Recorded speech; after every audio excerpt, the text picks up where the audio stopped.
तेतीस कोटि देवता स्थापन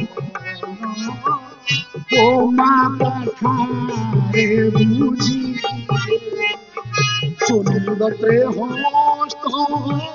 देइयो पड़ी बिंदु गोटी गर्भे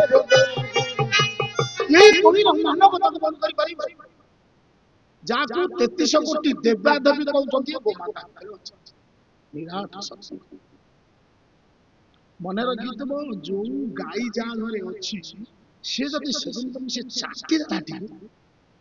गोटे सप्ताह पर्यंत विपद पड़िबो कना मां चाटी देछि सेति पई गोरु को पालिबा यदि चाटी देछि मां जेमति मुरे आउ ये थारे आउ से दिए मां भीतर बरम टिके ग्लानि था कना पुओटा जन्म करी गोमाता तुम जन्म कर किंतु जतबले तुमर शुभ लक्षण हेथिबो से चाटी बाटा तुम ठारू कलमश हर एते तापरे कहले कोन ना पूर्वे रांधी पश्चिमे बांधी उत्तरे थोइबु दक्षिण तेबे जाई धन पश्चिम रे गोरु को बांधी पश्चिम रु विपत्ति आसे से बाट दे समेत प्रवेश करंती पूर्वा घर रो द्वार मेर के ना उठे बड़ जत बळे आगे जाउथले गोरु दुआले सुआउथले काई ना समस्त विपत्ति ऑर्डर गोमा गोमय एते प्रकार ता भितरे अछि समय पहिले मु ताको कहिबी देखा कोन कोन ता भितरे अछि बाबू रे केही जाऊ जति पाप अतके गोबर पानी एना के गोबर पानी पीले तुम ज्ञान छाड़ी देखो भागवत रे कोन लिखा अछि शीतल जल तृण दाने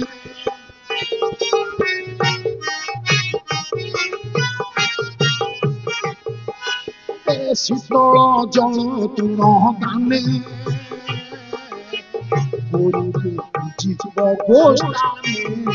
बाबू रे आमर एबे यज्ञ गला आमर गोटा यज्ञ गला पंत माने खेले कहले बाबा गोमाता दिना ना गोमाता पूजा होना ना काहे मु कहले मोर से केलांकारी उपदन हो कि ना कोन मु कहली से आसीबे एटू गोरु को तमे कोन करबो दब सुखिला अरुआ चाउल सेठू जी जते बार तो जबरदस्ती दब से गोरु कोठी थबो एटी झांज मृदंग घंट बाची जते बळे से पोघा टानिबो ताकू से पिटी जहा को मारी पूजा करबो पिटी पिटी गानी बज से तो कहै शीतल जल तृण दान अच्छा गाई तार हगी हबो माचरा झाड़ा भुया हेजो बोइजो कहबे ये कालू बाबा कोनटा को मंत्र कर दे तंत्र कर दे खीर दला अच्छा मोर दोष गुआटे बसे दियो गोटा गोमाता मूर्ति अछि काहे केतोले पूजा करियो जति जीव गोशाला को बोले जोठी गाई बंधा सेठी जीव खुंटे रे फूल टिके दबो चंदन टिके दिबो सूक्ष्म पानी टिके दबो केरा धूप कला शीतल जल तृण दाने जीव गोष्ठाने ये भई गोरु को करियो यज्ञ आरंभ तमे कोन कले गोरु तोता को चाटिले से ता विधान होची तमे ताको बाड़ी को आनी से गोरु मोर पूजा दरकार नाही तेणु हे तो मु ठीक करछे भूल करछे मु समस्ते विचार तो जान बाबाजी लोक आमे संग बाबाजी लोक को तो बहुत कथा तमे जानु थबो ओडा बाबा डामरा करे के प्ला कोन लेखला मु ले कला अमीना मारी चिखिलो आ नहीं जते हलौ जो हला मत तळे न कइले तेणु जति भूल थिबो आमे शास्ति पाइबा जति पते भूल नाही काकू डरिवार नाही काहा तू हमर नाही होय आउ हमर आउ काहा अचुत नंदे जो सोवे तले रामदास कर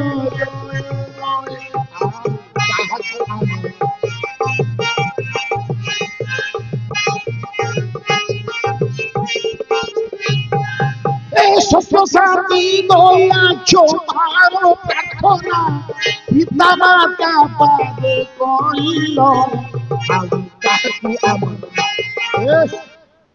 ସବୁ ବାବାଜୀ ପିତା ମାତା ଛାଡି ଦେଇକି ଯାଇ ସନ୍ନ୍ୟାସ ମୋ ବାପା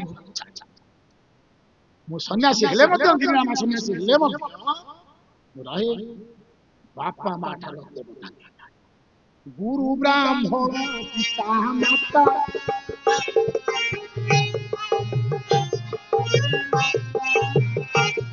ଦେଖିଲା ଗୁଡାଏ ପାଠ ପଢିବା ସବୁ କରିବା ବାପା ମାଙ୍କୁ ରଖିଦବା ତମେ ଏ ଘରେ ଆମେ ଚାକିରି କରିବାକୁ ଯାଉଛୁ ସେ ତାଙ୍କ ଭାଜା ସହିତ ପିଲା ଛୁଆ ନେଇକି ପଳେଇଯିବେ ବାପା ମା ଏଠି ମରିକି ପଡୁଥିବେ ମଲା ବୁଲା ସିଏ ପାଣି ଦେବେ ତ ଦେଖ ମୋରିଆ ପାଣି ତା ତଣ୍ଟରେ ନାଗି ଯୋଉ ପାଣି ଗୁଡାକ ଦେଲେ ମୋରି ହାତରେ ସେ ଚାଇଥାଏ ଏଇ ହଉଛି କିନ୍ତୁ ଅନ୍ୟ ବେଳେ ଆସିବେ ଇଏ ଧର୍ମ ତେଣୁ ଗୋମାତା ଚାଟି ଦେଲେ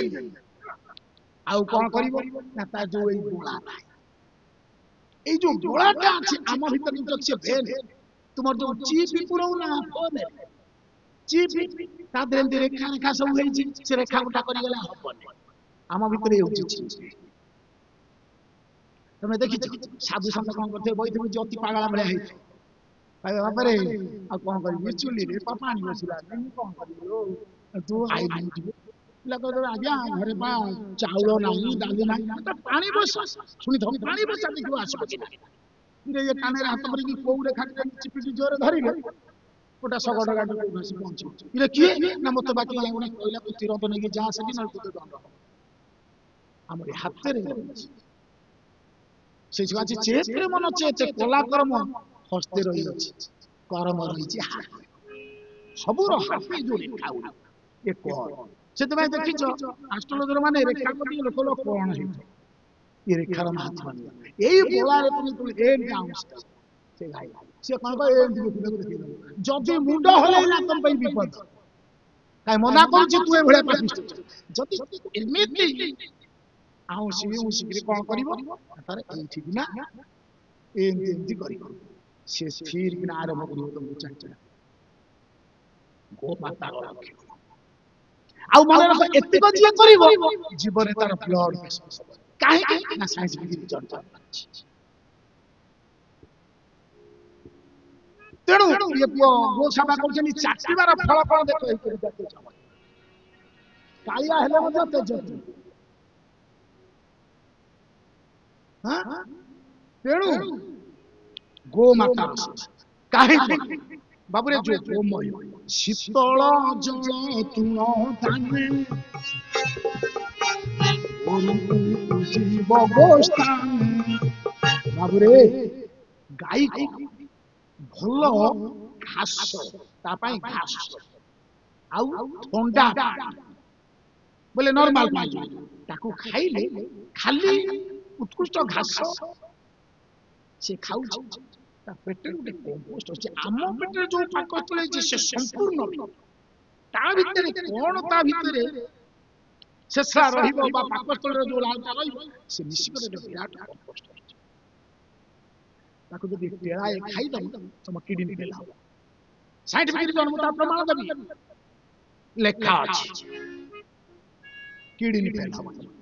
ହାର୍ଟ ଦୁର୍ବଳ ହବ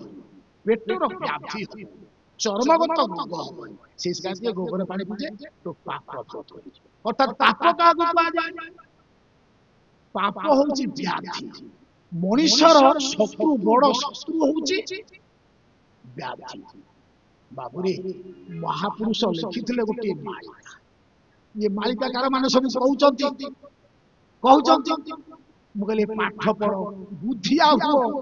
ଗୁରୁ ସଦଗୁରୁ ସେବି କରି ମାଳିକା ପଢୁ ଏ ଚଟି ବହି ପଢିକି ମାଳିକା ହବନି କଣ କରନ୍ତୁ କହିଲା ବୈରୀ ଷ୍ଟେସନରେ ଜାଣ ସେଠାରେ ଇଞ୍ଜିନ ହୋଇ ଅଚୁତ ଚାଲ ଯାଇଥିଲ ଯେ ପ୍ରଭୁ ହେବେ ଅନ୍ତର୍ଧ୍ୟାନ ଯାଇଥିଲ ୟାକୁ ଯେ ମହାପୁରୁଷ ଲେଖିଥିଲେ ସେତେବେଳେ ପଢିଲେ ମୁଁ କହିଲି ନାଇଁ ଏଗୁଡ଼ା ମୋ ମନକୁ ପାଉ ଏଇ ଦୂରଦର୍ଶନ ମାନଙ୍କରେ ଯେତେବେଳେ ଆମେ ଯାଉଥିଲୁ ଶାସନ ମାନଙ୍କ ମୁଁ କହିଲି ମୋ ମନକୁ ଯାଉନି ନା କାଇଟା ମହାପୁରୁଷ ଲେଖିଛନ୍ତି ହେଲେ ତୁମେ ଯାଉଥିରେ ନସର ପସର ଆମ୍ଭେ ସେଇଥିରେ ମା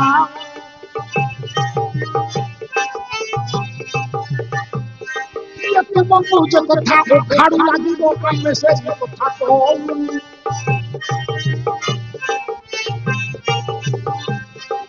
ତୁମେ ଯା ବୁଝିଛ ଆମେ ଯା ବୁଝିଛୁ ବୁଝା ବୁଝିଲେ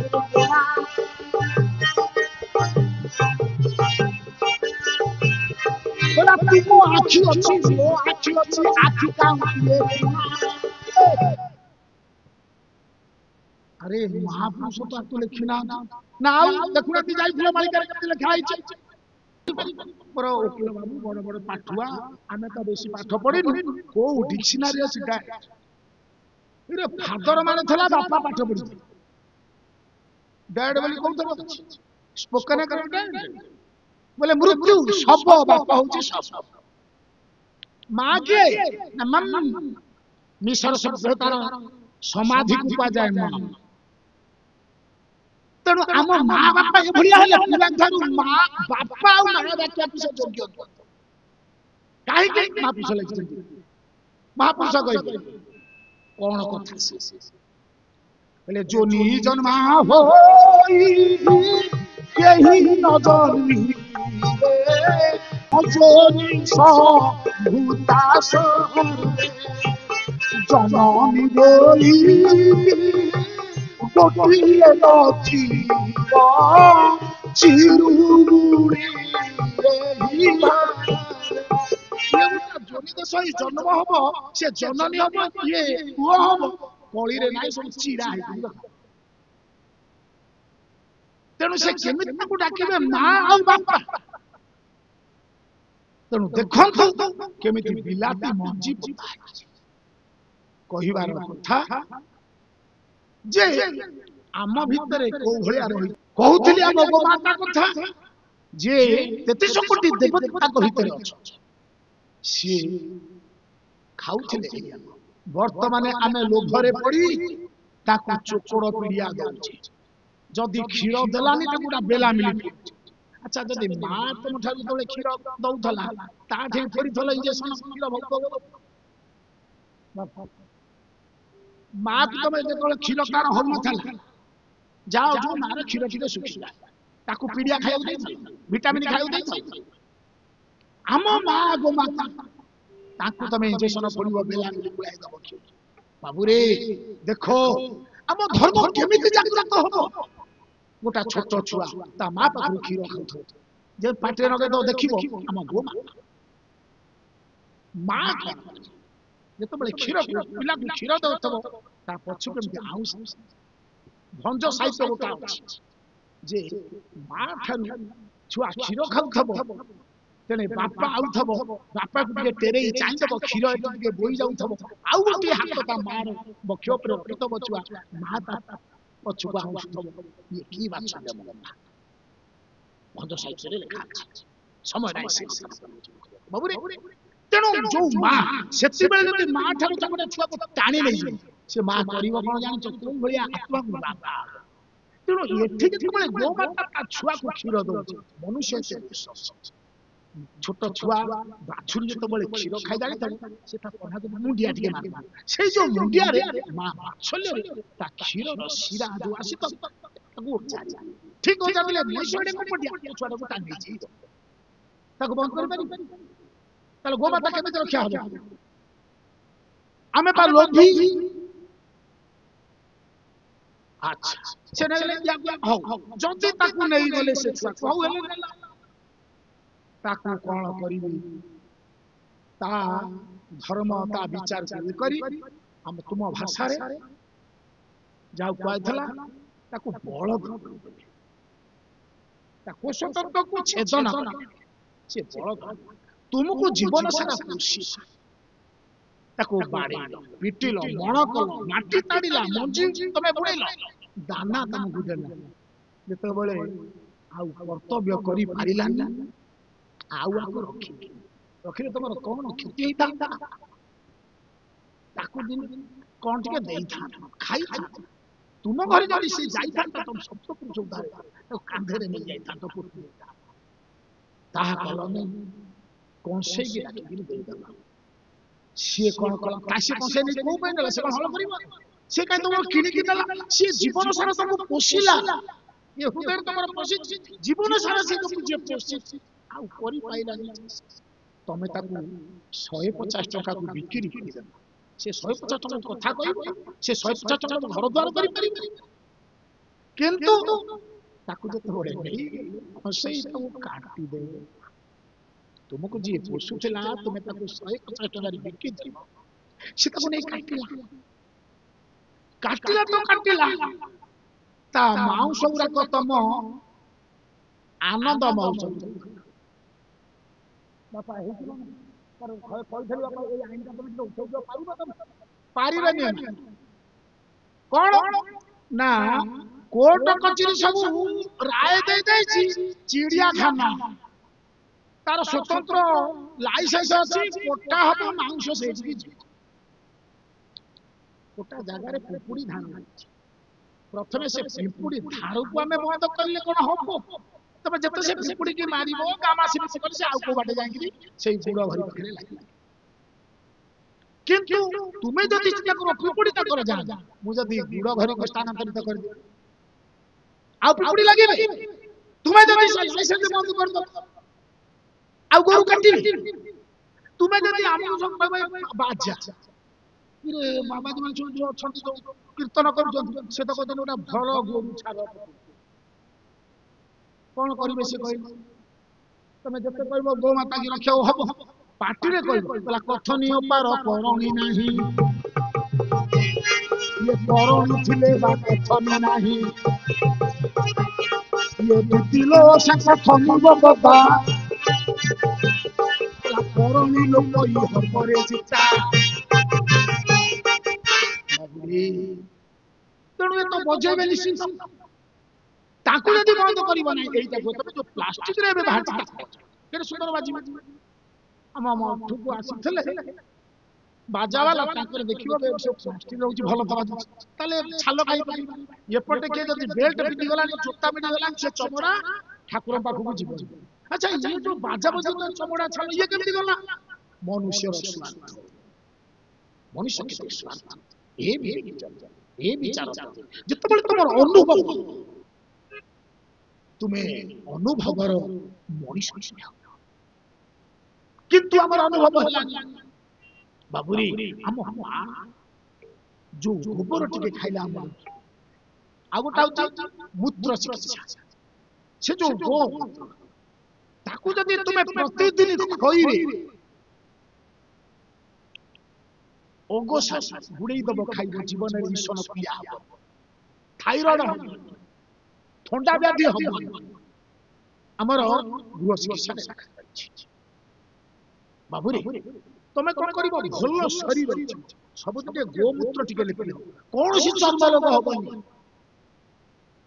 आगे गोमूत्र लेप होत सेही प्रथा जे पाप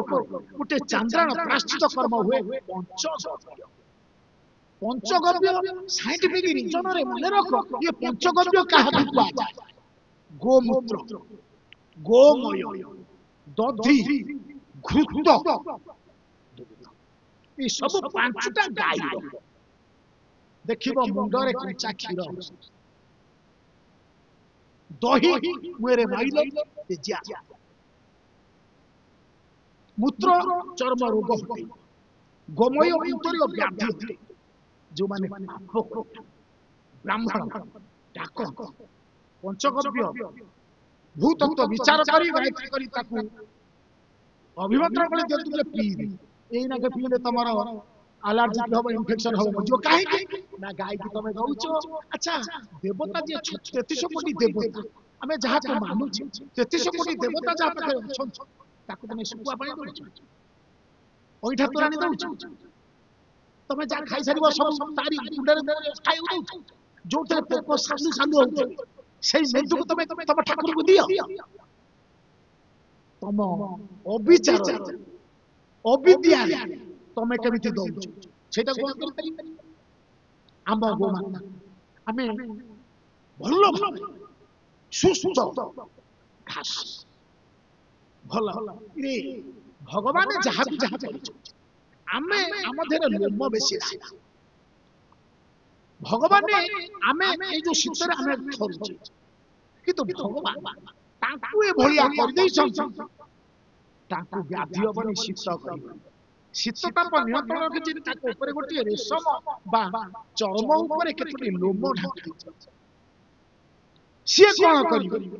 ଯେତେବେଳେ ଗାଈ ଯେତେବେଳେ ଦୁର୍ବଳ ହେଇଯାଏ, ତା ଲୋମ ଟାଙ୍କୁସି ଯାଏ, ସେତେବେଳେ ଜାଣିବ ଗାଈର ଶିରା ପ୍ରଶିରା ମାନେ କଣ ହେଇଛନ୍ତି ନା ଦୁର୍ବଳ ହେଇଛନ୍ତି। ଦୁର୍ବଳ ହେଇଛନ୍ତି, ଗାଈକୁ ମୁକ୍ତ ଭାବରେ ଛାଡ଼ିଦବ। ଗାଈ ତାର ଛାଁ ଛାଁ, ସିଏ ଜାଣିଛି ମୋ ଔଷଧି ତାର କଣ। ଶୁଙ୍ଗି ଶୁଙ୍ଗି ଶୁଙ୍ଗି କିଛି ଖାଉନଥିବ, ଗୋଟିଏ ପତ୍ରକୁ ଚାଟ, ଆକୁ ଚାଟ, 3 ଦିନ ଭିତରେ ଭଲ ହେବ। ତମେ କଣ କରିବ? ପୁରା ଇଞ୍ଜେକ୍ସନ ଭର୍ତ୍ତି କରିବ, ଧୀରେ ଧୀରେ ଗାଈ ମରିଯିବ। ତୁମେ କଣ କାହିଁକି ପୁରା ହୁଏ ନା, ଯେହେତୁ ସିଏ ତା ଧର୍ମରେ ରହିଛି, ସିଏ ତାର ପାଣି ପିଇବ। ସିଏ ଯଦି ଟିକେ ନ ଖାଇଲା କୋଉ କାରଣ ଖାଇ, ତମେ ଦେଖ ଯେତେ ପଶୁ ପକ୍ଷୀ ଅଛି, ମହାପୁରୁଷ ଲେଖିଛନ୍ତି ବାବୁରେ, ମଣିଷ ହୋଇଲା ମଣି ନ ବୁଝି ମୋତି ତାର ଧର୍ମ ହେ ସ୍ୱଧର୍ମ ଛାଡ଼ିଲା ବିଧର୍ମେ ଗো অচ্যুত সাপ গোটা গাତରେ କେତେବେଳେ ଶୁଙ୍ଗିକିରି କହିଦେବେ ସାପ ଅଛି, ସେ ଗାତରେ ଗାଈ ମାନେ ସବୁ କରୁଥିବେ। ଦେଖିବ କୋଉ ପତ୍ର ସେ ଖାଇବା କଥା ଶୁଙ୍ଗିକିରି ସେ ଖାଇବା, ଯେତେ ପଶୁ ପକ୍ଷୀ ଅଛି। କିନ୍ତୁ ମଣିଷର ସେ ଘାଣ ବିଦ୍ୟା କାହିଁକି ଛାଡ଼ିଲା? ମଣିଷ କହିଦବ ଆଜି କୋଉ ବାଟେ ଯିବି, କୋଉ ବାଟେ ଯିବି, କଣ ହବ କଣ ନ ହବ ବାରୁଣୀରେ କହିବ। କିନ୍ତୁ ମଣିଷ ସେ ବିଦ୍ୟାଟା ହଉଛି ସ୍ୱଧର୍ମ, ତାକୁ କେହି ବୁଝିଲେ। ତେଣୁ ଗୋମାତା ଶୁଙ୍କିକିରି କହିଦବ କଣ, ସେଇ ଯଦି ଚାପିଦବ ତମର ସବୁ କିଛି ଅଛି, ତମେ ତାକୁ ଜବରଦସ୍ତି ଖୋଇବ। ତା ଜିଭଟାକୁ ଟାଣି ଆଣିକିରି ଅନେକ ଘଷିଲେ, ଆରେ ଜଣେ ଜୀବ, ତମ ଜୀବ ଯଦି ଖୋସାଟି ଆଣିକି ଜଣେ ଘଷିବ, ତମେ ସମ୍ଭାଳି ପାରିବ? ଟୁଣ୍ଡୁଗା ହେଲେ ତମେ ଦରମଲା ହେଇଯାଉଛ ନା। ଗୋମାତା ତାକୁ ବୁଝିଛ। ତେଣୁ ସେ ଗୋମୂତ୍ର ପଞ୍ଚଗବ୍ୟ ଭିତରେ କେତେ ଔଷଧୀୟ ରହିଛି। ତେଣୁ ତାରି ବାଟ ଦେଇକି ଆସ, ତମେ କୁଆଡେ ବୁଲିକିରି ଆସିଛ? ଯଦି ଗୋବର ଉପରେ ଗୋଡ଼ ଦେଇ ଆସିବ, ତୁମର ଆଉ କିଛି ଦରକାର ନାହିଁ। ଆରେ ତମେ ଏତେ ଆଡେ ବୁଲୁଛ, ଆଲର୍ଜି ହଉଛି ଧୂଳି ଫୁଳି ଉଡିକିରି। ମହାପୁରୁଷ ପଦ ଲେଖିଛନ୍ତି, ମହାପୁରୁଷ ଲେଖିଛନ୍ତି, କହିଲା ଧୀରେ ଧୀରେ ଆସୁଥାନ୍ତି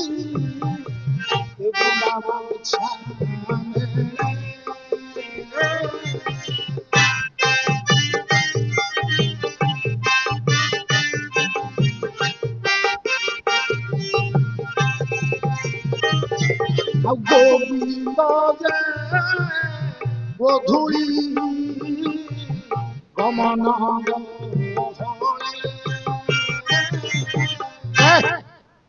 ତେଣୁ ଯେତେବେଳେ ଭଗବାନ ଆସୁଛନ୍ତି, ସେ ପଛରେ ରହିଥିବେ, ଯୋଉ ଗୋଧୂଳି ମାନ ଉଡୁଥିବ,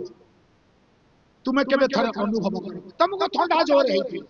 ଛିଙ୍କ ଜୋରେ ହଉଥିବ, ଗାଈ ପଲ୍ଲେ ଜୋରେ ଯାଉଥିବ, ତା ପଛରେ ତମେ ଆସ, ତମ ଦେହରେ ସେ ଗୋଧୂଳି ବାଜିଯିବ, ନାକରେ ପଶିବ, ତମକୁ ଗୋଟାଏ ଦିନ ଭିତରେ ସେ ଥଣ୍ଡା ଥିବ। ଯଦି ନହବ କଣ ଖାଲୁଆ ଭାବିଥିଆ। ତେଣୁ ଗୋଧୂଳି ସ୍ନାନ ବୋଲି ଗୋଟିଏ ଅଛି, ଗୋଧୂଳି ସ୍ନାନ। ଏବେ ତମେ ବେଶୀ ଗାଧଉନା, ଦେଖ